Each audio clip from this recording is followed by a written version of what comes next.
I'm Jennifer Schutter, horticulture specialist with the University of Missouri Extension. And today I'm going to talk about some gardening tips that you can do in your garden, in your lawn and landscape throughout the month of March. And I'm going to put some tips up here on the screen and we'll talk about them, go through each one. So if you're a vegetable gardener and you're wanting to get out in the garden, there are some things that you need to do this month before planting your seeds or your transplants. First thing is to do a soil test if you have not done one in a long time. And when you get your report back, you want to amend your soil as indicated by the nutrients listed on the soil test.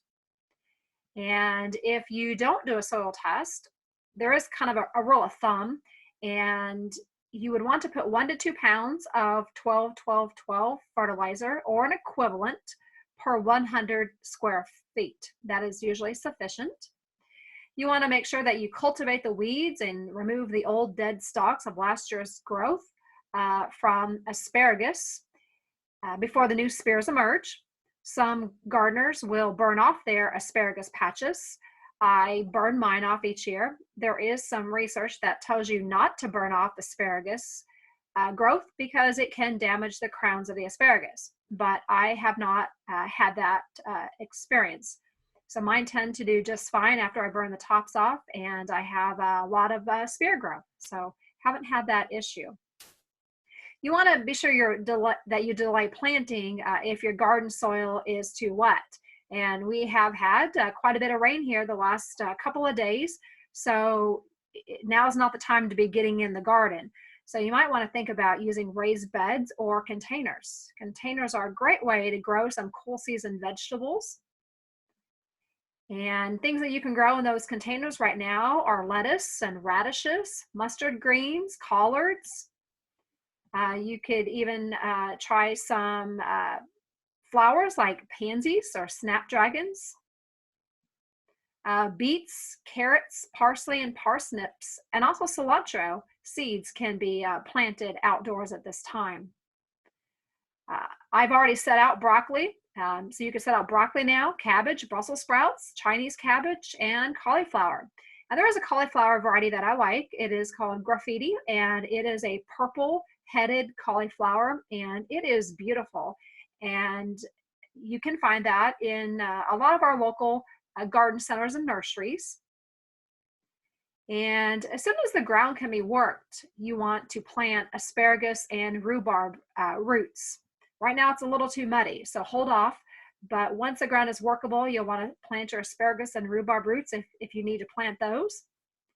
And now is the time to start seeds of tomatoes, peppers, and eggplant indoors. If you're going to start your own warm season crop seed, now is the time to do that if you haven't already started those seeds.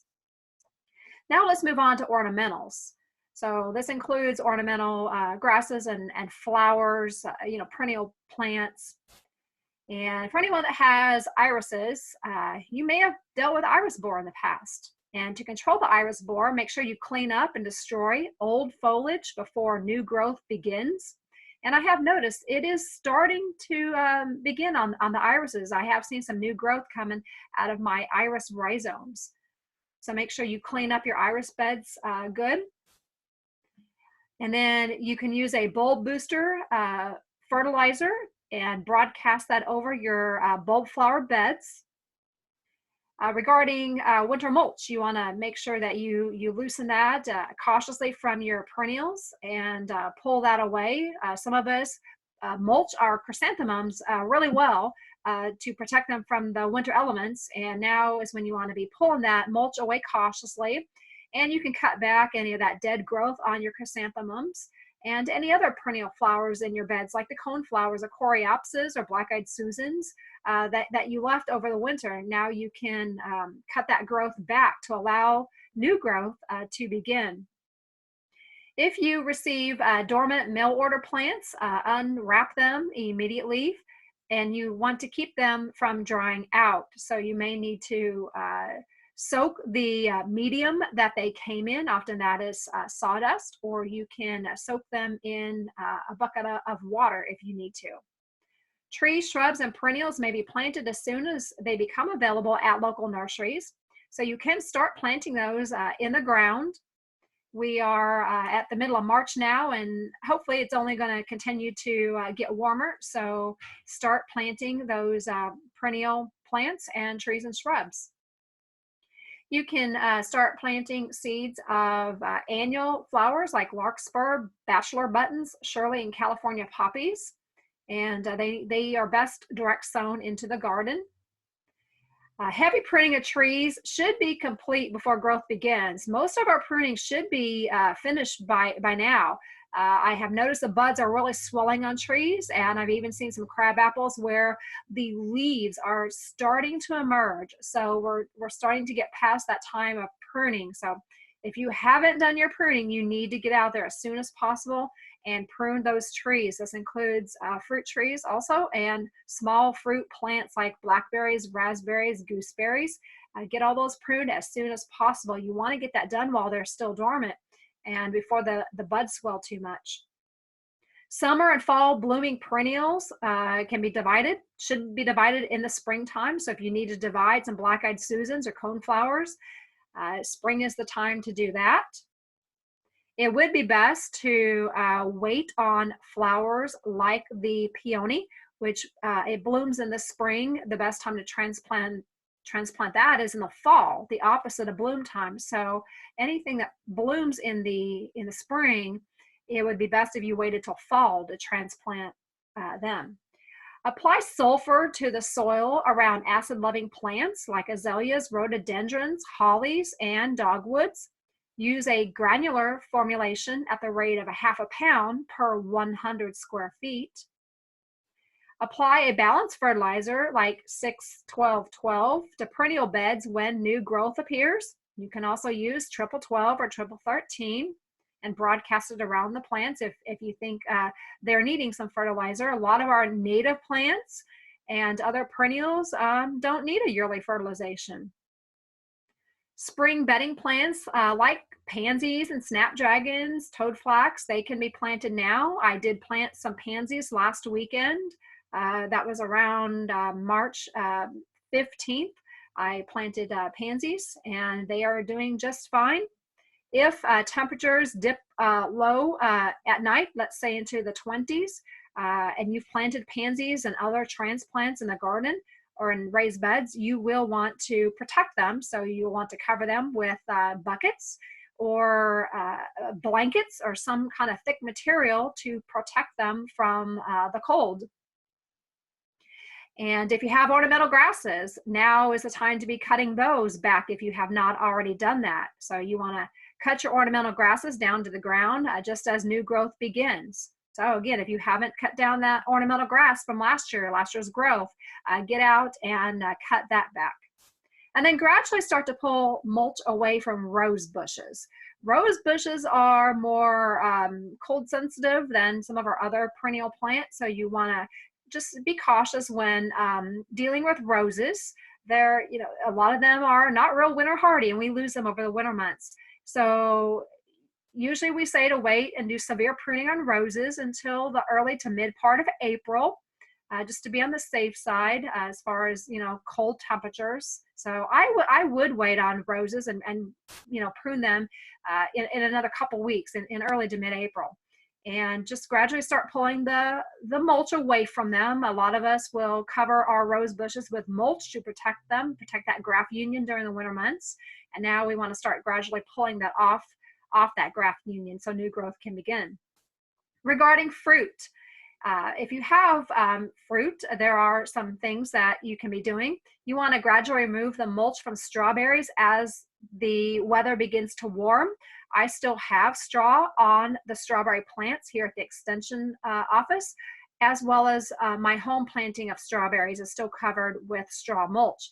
And I plan to leave it on there for another couple of weeks. We are going to see some lower temperatures this weekend and even this evening. So we want to leave that straw on until the weather starts warming up. And then continue pruning grapes if you have not done that. Grapes need pruned yearly, otherwise they become a tangled mess. So prune your grapevines, and that needs to be done as soon as possible. Bleeding, you'll notice what we call bleeding. That's the running of the sap, leaking of sap. That causes no injury to the vine, so don't get worried if you see some of that. Finish pruning all fruit trees, apple trees, pear trees, plum. You need to get that wrapped up as the buds are swelling and they're going to start leafing out. So you really need to wrap that up. Burn or destroy all prunings to minimize insect or disease occurrence. So don't leave your prunings laying on the ground under the tree. You want to make sure that you haul them to a dump, a brush pile, or you burn them.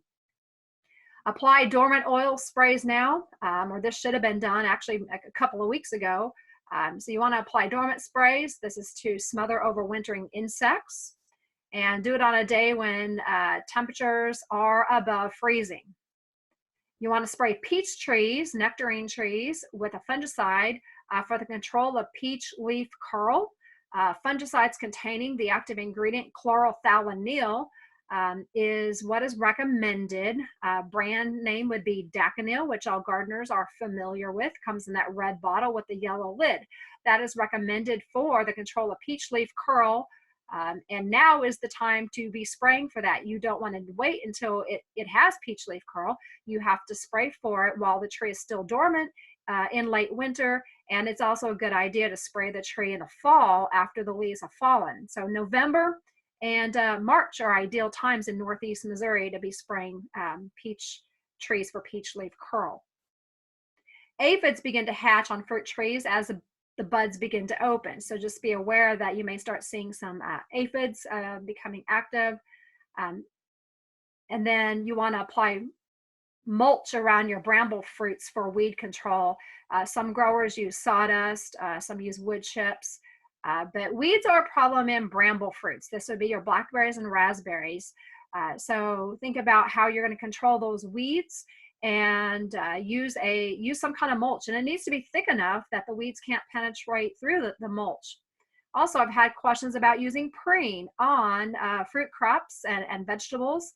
And you should not be using Preen if you're using the formulation that has trifluralin in it. Trifluralin is a synthetic chemical or product, and that can be absorbed into the vegetables or the fruit that you will be consuming.